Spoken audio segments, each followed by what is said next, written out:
All hail, Macbeth. Thou shalt be king hereafter. To me you speak not. If you can look into the seeds of time and say which grains will grow and which will not, speak then to me. Thou shalt beget kings, though thou be none. So all hail Macbeth and Banquo.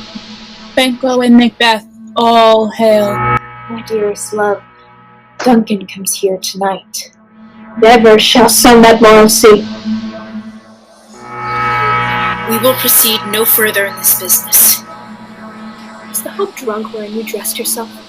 What beast was it then that made you break this enterprise to me? When you durst do it, then you were a man. If we should fail, then we fail! But screw your courage to the sticking piece and will not fail. I go. And it is done. The royal father's murder. But why who? I'll to England. Is it known who did this more than bloody deed? King's son Malcolm is stolen away and fled, which puts upon him suspicion of the deed. Then 'tis most like the king's title will fall upon Macbeth. He's already named. To be thus is nothing but to be safely thus. Both of you know Banquo was your enemy. So is he mine. Oh, treachery. Fly, good flams.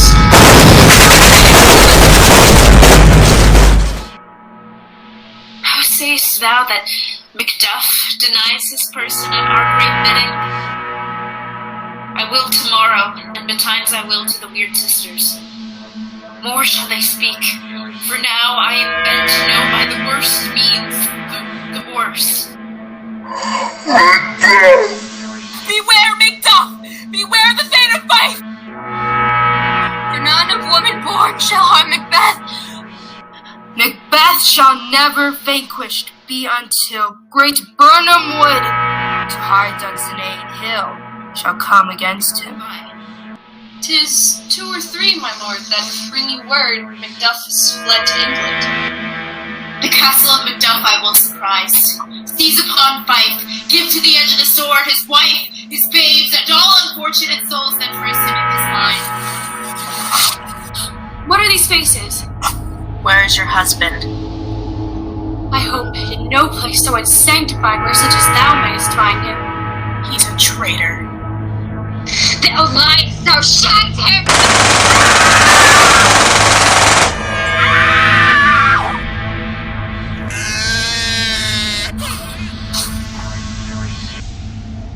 What?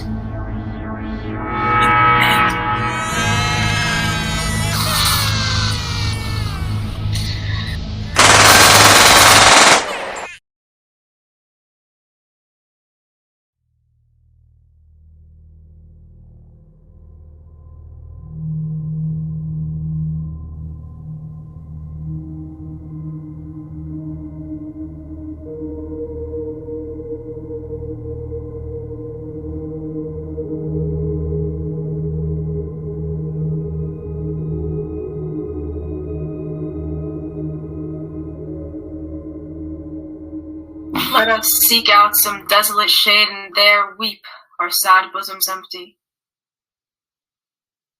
Let us rather hold fast the mortal sword, and like good men bestride our downfall and birthdom. What you have spoke, it may be so perchance. This tyrant whose sole name blisters our tongues was once thought honest. You have loved him well. He hath not touched you yet. I am not treacherous. But Macbeth is. A good and virtuous nature may recoil in an imperial charge. Bleed. Bleed, poor country. Great tyranny. Lay thou thy bases sure, for goodness dare not check thee. Fare thee well, Lord. I will not be the villain that thou thinkst for the whole space that's in the tyrant's grasp. and the rich east to boot. Be not offended. I think withal there would be hands uplifted in my right, and here from gracious England have I offer of goodly thousands, but for all this, when I shall tread upon the tyrant's head, or wear it on my sword, yet my poor country shall have more vices than it had before, more suffer in more sundry ways than ever by him that shall succeed. What should he be? It is myself, I mean, in whom I know all the particulars of vice so grafted that, when they shall be opened, black Macbeth will seem as pure as snow, and the poor state esteem him as a lamb, being compared with my confineless harms. Not in the legions of horrid hell can come a devil more damned in evils to top Macbeth. I grant him bloody, luxurious, avaricious, false, deceitful, sudden, malicious, smacking of every sin that has a name, but there's no bottom, none, in my voluptuousness. Your wives, your daughters, your matrons, and your maids could not fill up the cistern of my lust, and my desire all continent or impediments would o'erbear that did oppose my will. Better Macbeth than such an one to reign. Oh, Scotland. Scotland! If such a one be fit to govern, speak. I am as I have spoken. Fit to govern?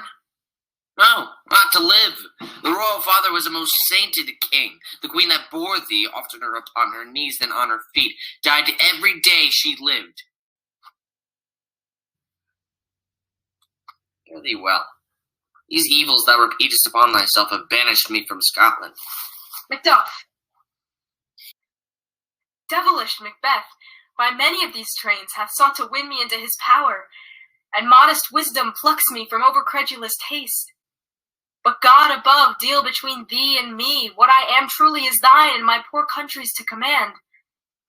Whither indeed, before thy here approach, old Seward with 10,000 warlike men already at a point was setting forth. Now we'll together, and the chance of goodness be like our warranted quarrel. Why are you silent?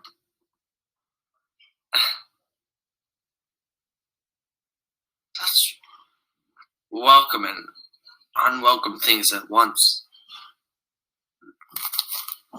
'Tis hard to reconcile. See who comes here. Sorry, man. Stay in Scotland where it did. Alas, poor country, almost afraid to know itself.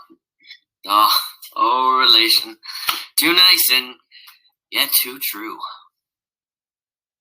What's the newest grief? That of an hour's age doth hiss the speaker. Each minute teems a new one. How does my wife?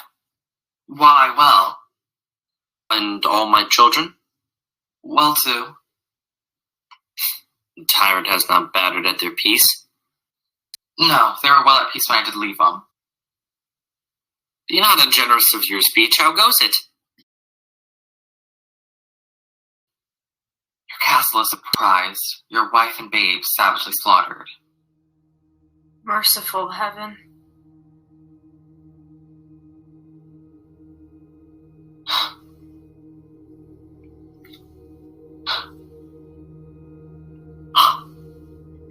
What, man? Ne'er pull your hat upon your brows. Give sorrow words. The grief that does not speak whispers the o'erfraught heart and bids it break. My children, too. Wife, children, servants, all that could be found.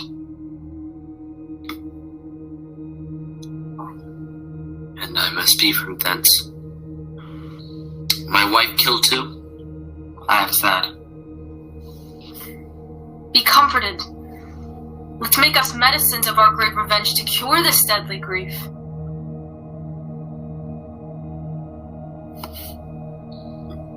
He has no children.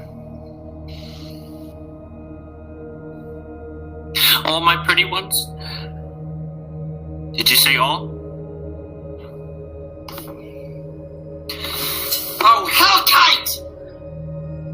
All? pretty chickens and their dam at one fell swoop? Dispute it like a man.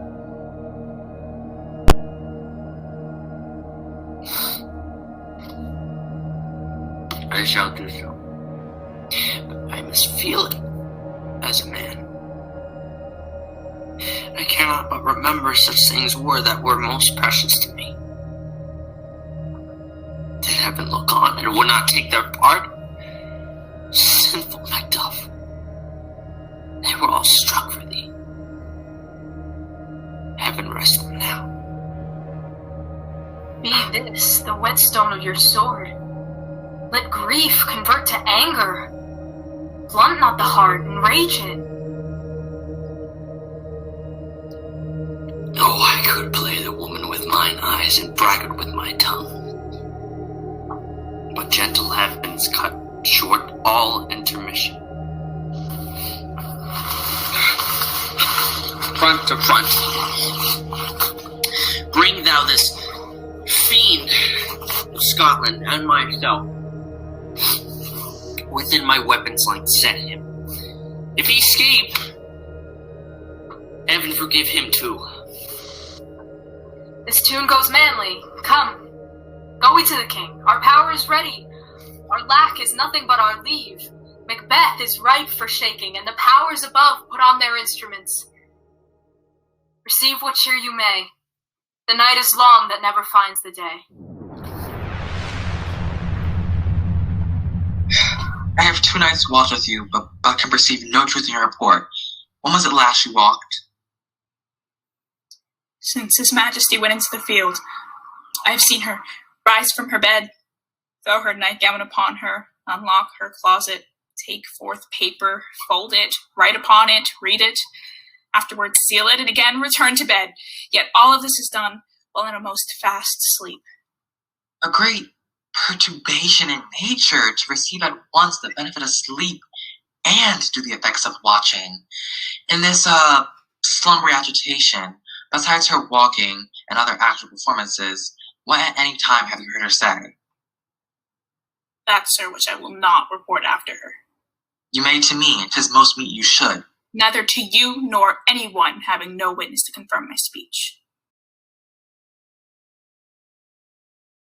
Lo you, here she comes. This is her very guise, and upon my life, fast asleep. Observe her. Stand close. You see, her eyes are open. Aye, but their sense is shut.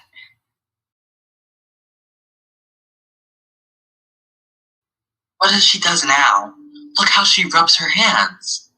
It is an accustomed action with her to seem thus, washing her hands. I've known her to continue this a quarter of an hour.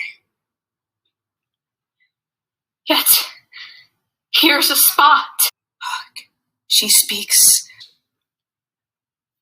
Oh, out, damn spot, out, I say. 1, 2, and 'tis time to do it. Oh, hell is murky. Fie, my lord, fie! A soldier and afeard. What need we fear who knows it when none can call our power to account? Yet, who would have thought the old man to have had so much blood in him? Do you mark that? The Thane of Fife had a wife, and where is she now? What will these hands ne'er be clean? No more of that, my lord, no more of that. You mar with all this starting. Go to. You have known what you should not.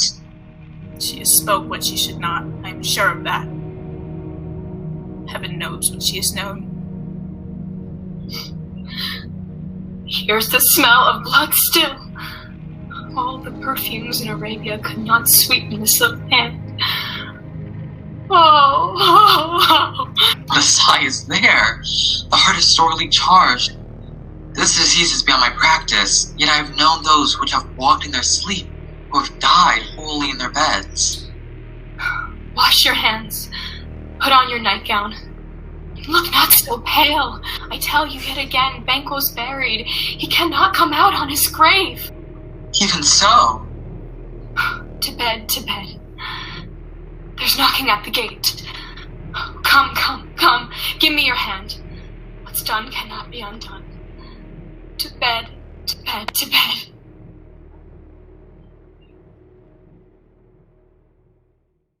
Will she go now to bed? Directly. More needs she the divine than the physician. God forgive us all. Look after her, remove from her the means of all annoyance, and still keep eyes upon her. So good night. My mind she has made it, and amazed my sight. I think but dare not speak. Good night, good doctor. The English power is near, led on by Malcolm, his uncle Seward, and the good Macduff. Revenge burns in them, for their dear causes to the bleeding and grim alarm excite the mortified man. Near Burnham Wood shall we meet them. That way they are coming. What does Macbeth? Great Dunsinane he strongly fortifies. Some say he's mad, others that lesser hate him do call it valiant fury. But for certain, he cannot buckle his distempered cause within the belt of rule. Now does he feel his secret murder sticking to his hands. Those he commands move only in command, nothing in love. Now does he feel his title hang loose about him, like a giant's robe upon a dwarfish thief. Well, march we on, to give obedience where 'tis truly owed. Meet we the medicine of the sickly wheel, and with him pour we in our country's purge each drop of us. Or so much as it needs, to do the sovereign flower and drown the weeds. Make we our march towards Burnham. Bring me no more reports. Let them fly all. Till Burnham Wood remove to Dunsinane, I cannot take with fear. What's the boy, Malcolm? Was he not born of woman? The spirits that know all mortal consequences have pronounced me thus. Fear not, Macbeth.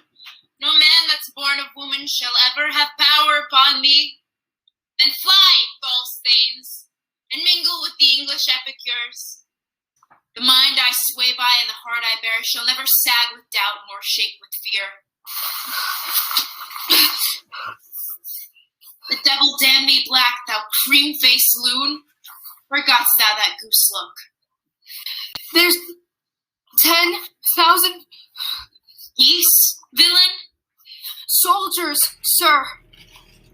Go prick thy face and o'erread thy fear, thou lily-livered boy. What soldiers, Patch?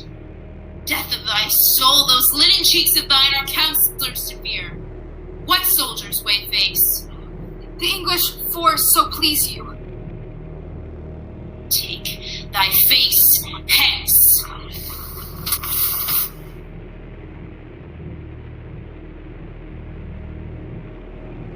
I have lived long enough. My way of life has fallen into the sear, the yellow leaf, and that which should accompany old age as honor, love, obedience, troops of friends, I must not look to have, but in their stead, curses, not loud but deep, mouth honor, breath, which the poor heart would fain deny, and dare not. Sirrah! What's thy gracious pleasure? What news more? All's confirmed, my lord. That's been reported. I'll fight till from my bones my flesh be hacked. Send out more horses. Scour the country round. Hang those that talk of fear.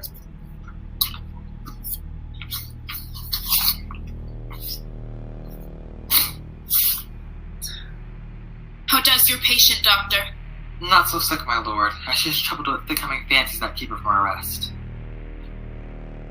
Cure her of that? Canst thou not minister to a mind diseased? Pluck from the memory a rooted sorrow? Raise out the written troubles of the brain, and with some sweet, oblivious antidote cleanse the stuffed bosom of that perilous stuff which weighs upon the heart? Therein the patient must minister to himself. Throw physic to the dogs, I'll none of it. Doctor, the Thanes fly from me. I will not be afraid of death and bane till Burnham Forest come to Dunsinane. Ride from Dunsinane, away and clear. Prophet again should hardly draw me here.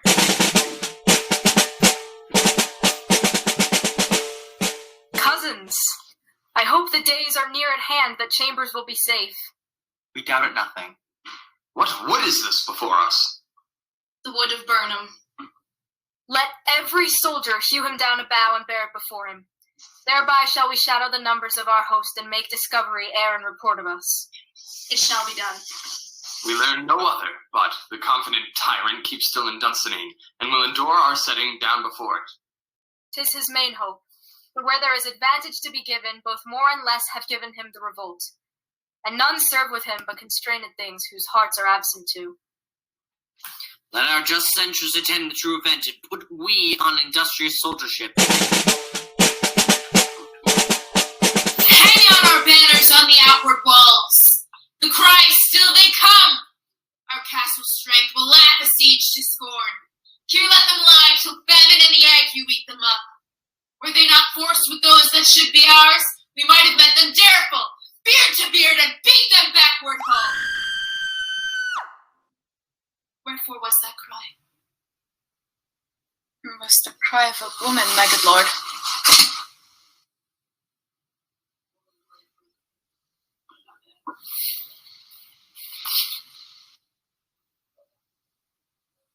I've almost forgot the taste of fears. The time has been, my senses would have cooled to hear a night shriek. My fellowed hair would at a dismal treatise rouse and stir as life were in it. I've supped full with horrors. Direness, familiar to my slaughterous thoughts, cannot once stop me.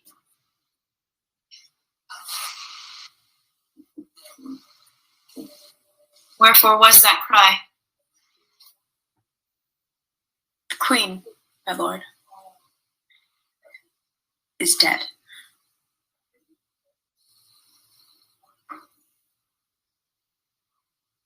She should have died hereafter. There would have been time for such a word.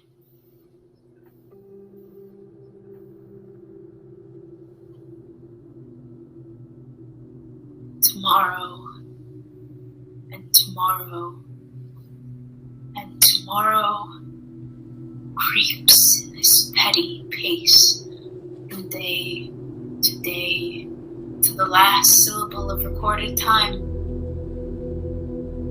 All our yesterdays have lighted fools the way to dusty death.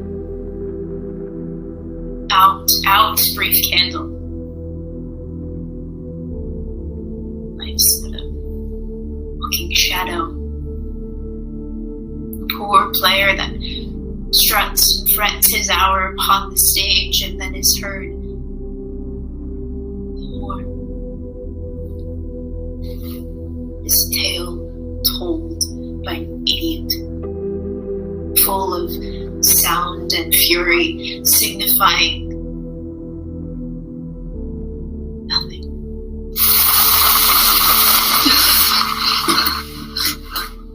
Thou comest to use thy tongue, thy story quickly.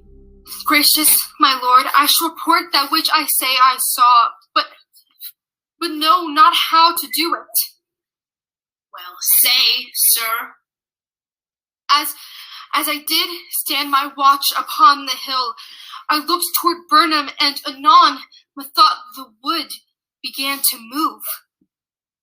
Liar and slave! Let me endure your wrath, if it be not so.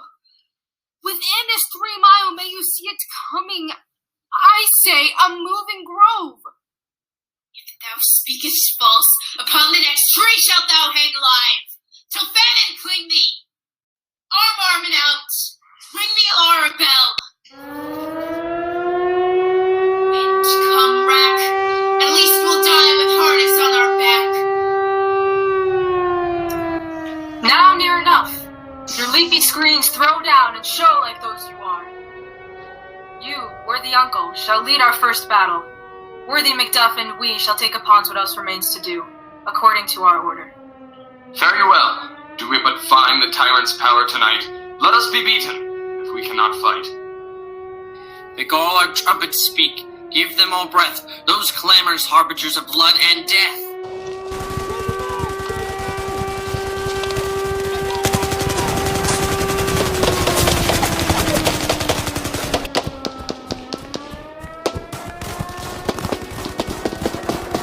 They have tied me to a stake. I cannot fly, but bear like I must fight the course.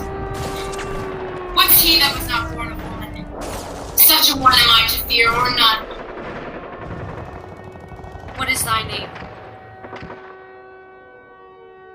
I will be afraid to hear it. No, that thou callest thyself a hotter name than any is in hell. My name is Macbeth. The devil himself could not pronounce a title more hateful to mine ear. No, nor more fearful. Thou liest, born tyrant. With my weapon I'll prove the lie thou speakest.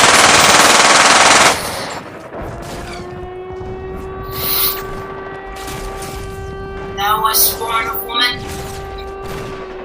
Arms I smile at, weapons laugh to scorn, brandished by a man that's of a woman born.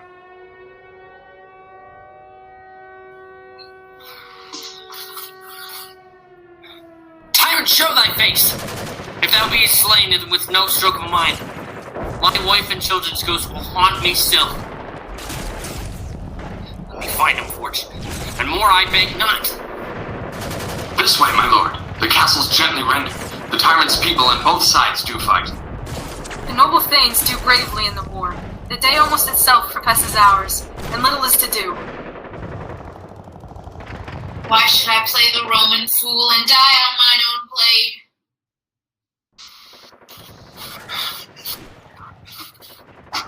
Turn, hellhound! Turn!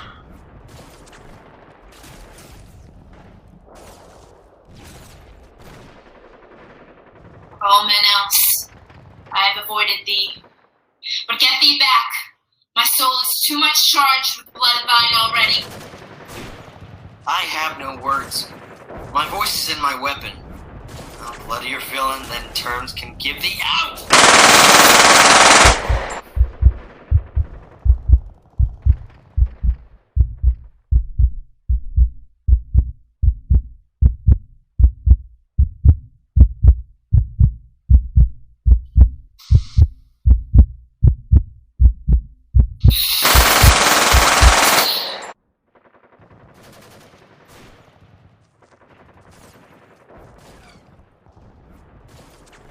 Thou losest labor. Let fall thy blade on vulnerable crest. I bear a charmed life, which must not yield to one of woman born. Despair thy charm, and let the angel whom thou still hast served tell thee, Macduff was from his mother's womb, untimely ripped.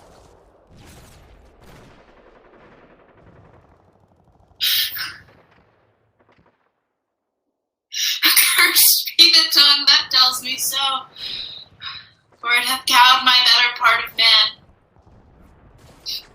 And be these juggling fiends no more believed, that palter with us in a double sense, that keep the word of promise to our ear, and break it to our hope. I'll not fight with thee. Then yield thee, coward, and live to be the show and gaze o'er the tide. We'll have thee, as our rare monsters are, painted on a pole, and under it, here may you see the tyrant.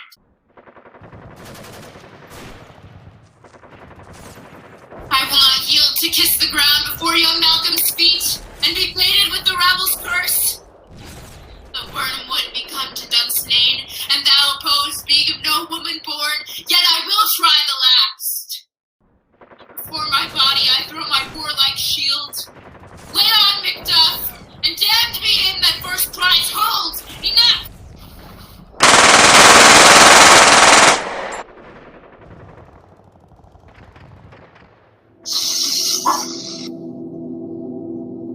I would the friends we missed were safe arrived.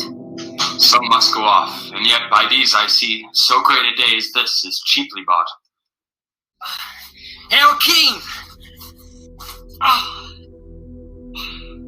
So thou art. Behold, where stands the usurper?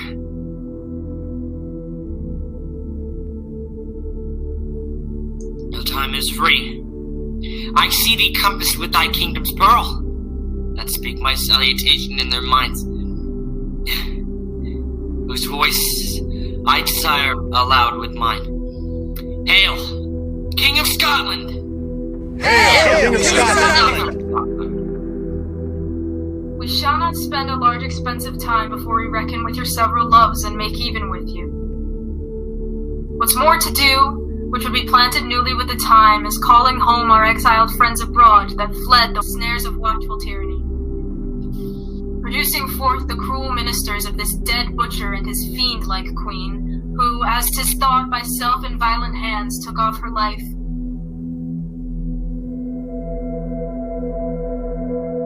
This, and what needful else that calls upon us, by the grace of grace, we will perform in measure, time, and place.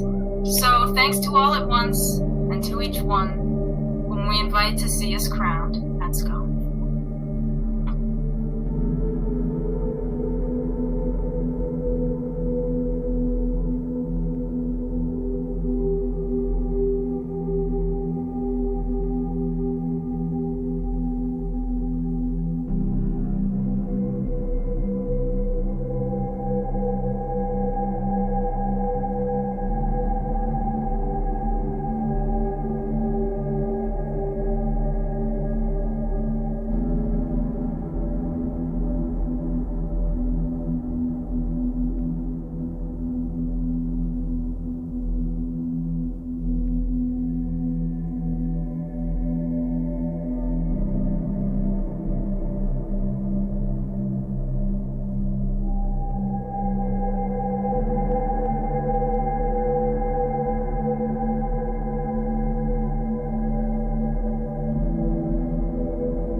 Mommy.